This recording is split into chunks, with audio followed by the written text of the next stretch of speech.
Oke, masih dengan Profesor Kardus, tak berjasa tapi jenius. Dalam konten sebelumnya, Profesor Kardus kerap membahas berbagai hal mekanisme dan bagaimana sistem komputasi kuantum bekerja. Seperti yang Profesor Kardus sering jelaskan sebelumnya, komputer kuantum merupakan konsep teknologi komputer masa depan yang memanfaatkan teknologi berbasis mekanika kuantum, seperti halnya sifat-sifat gelombang atau partikel kuantum, keadaan superposisi, entanglement atau keterjeratan, interferensi, dan sebagainya, untuk menghasilkan unit dasar informasi yang disebut sebagai qubit, yang nantinya digunakan untuk mekanisme pemrograman komputasi kuantum. Qubit atau quantum bit hampir sama dengan teknologi bit atau binary digit komputer klasik. Jika komputer klasik menyusun pengkodean, umumnya menggunakan bentuk bit dengan dua keadaan bilangan, yakni angka 1 dan 0, yang biasanya didapat dari mekanisme kerja transistor hidup atau mati.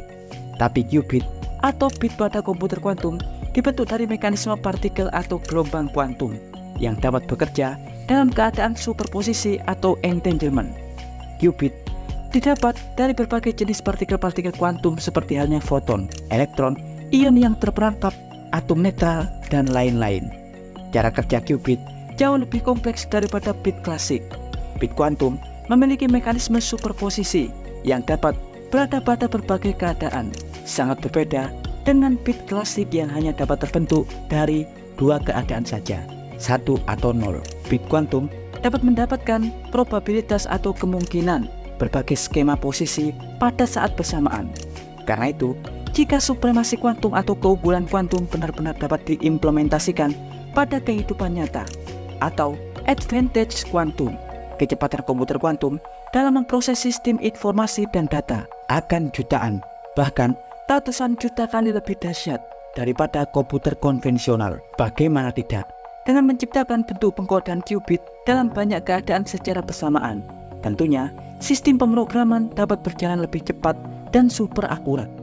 Dalam konten kali ini, Profesor Kardus akan mengulas 5 jenis dari superkomputer kuantum yang saat ini masih terus dikembangkan secara eksperimental. Komputer kuantum yang pertama dan yang paling umum adalah komputer kuantum superkonduktor. Seperti halnya namanya yang menggunakan embel-embel superkonduktor. Sistem komputer kuantum ini dibangun dengan sistem dan sirkuit elektronik keadaan superkonduktor. Karena menggunakan struktur superkonduktor yang notabene keadaan superkonduktor hanya dapat terbentuk di suhu minus ratusan derajat Celcius. Artinya, sistem komputer kuantum ini memerlukan sistem pendinginan kriogenik besar. Sistem ini dibangun dengan sistem pendinginan ekstrim untuk menjaga keadaan qubit agar terkontrol dan tidak rusak. Qubit yang umum didapat dari pembacaan keadaan partikel kuantum seperti halnya elektron atau ion diketahui mudah terdekoheresi atau mudah kehilangan sifat-sifat kuantumnya, terutama karena faktor kebisingan lingkungan termasuk kontaminasi partikel atau kebisingan termal atau panas.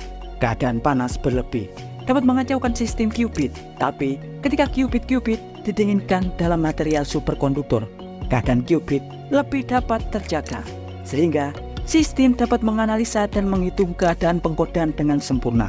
Saat ini, mayoritas lembaga eksperimental kuantum komputer di dunia mayoritas fokus dengan jenis komputer kuantum superkonduktor, karena komputer kuantum ini memiliki sirkuit listrik kecil untuk dapat menghasilkan dan memanipulasi qubit, karena dapat bekerja dan beroperasi pada gerbang dengan sangat cepat. Dan yang kedua adalah kuantum komputer fotonik, seperti namanya dengan embel-embel fotonik yang notabene merupakan partikel cahaya atau foton.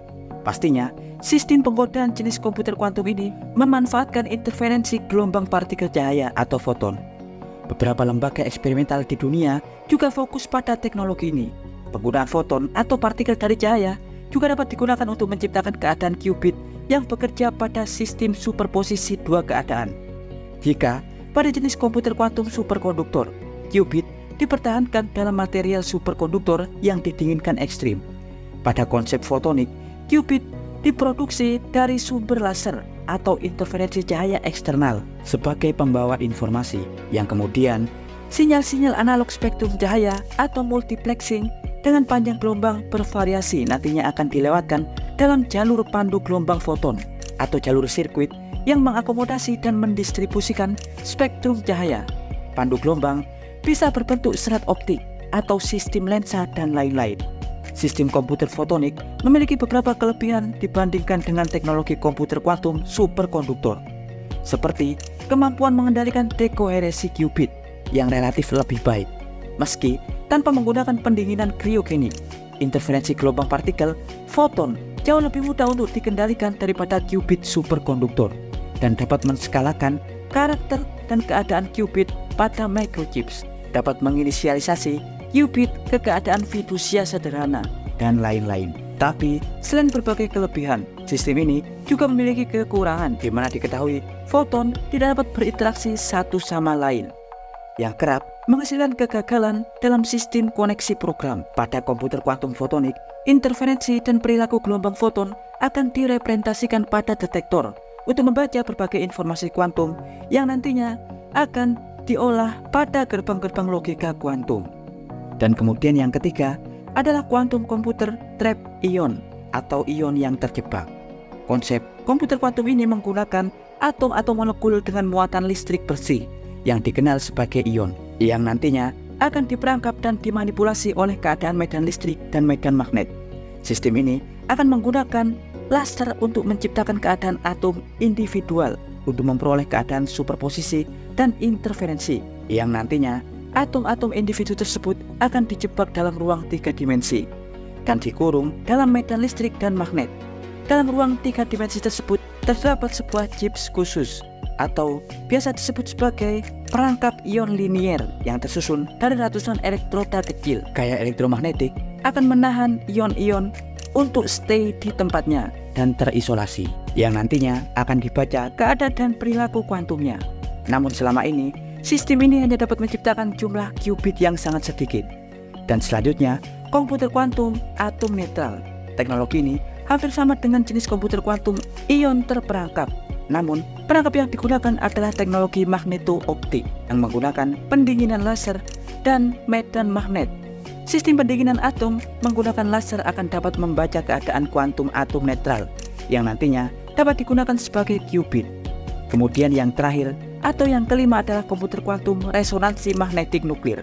Konsep ini juga pernah Profesor Cardus bahas khusus dalam konten sebelumnya, seperti halnya jenis fotonik atau kuantum komputer superkonduktor. Komputer kuantum NMR ini memanfaatkan teknologi resonansi magnetik nuklir untuk memanipulasi dan mengukur keadaan kuantum inti atom. Konsep NMR, qubit diwakili oleh putaran inti atom, umumnya menggunakan atom hidrogen atau karbon, di mana putaran nuklir atom tersebut dimanipulasi menggunakan pulsa frekuensi radio hingga putaran tersebut membentuk keterjeratan antar qubit. Teknologi ini dapat menggunakan teknologi spektroskopi keadaan cair atau padat untuk memperoleh pembacaan keadaan qubit yang cukup akurat.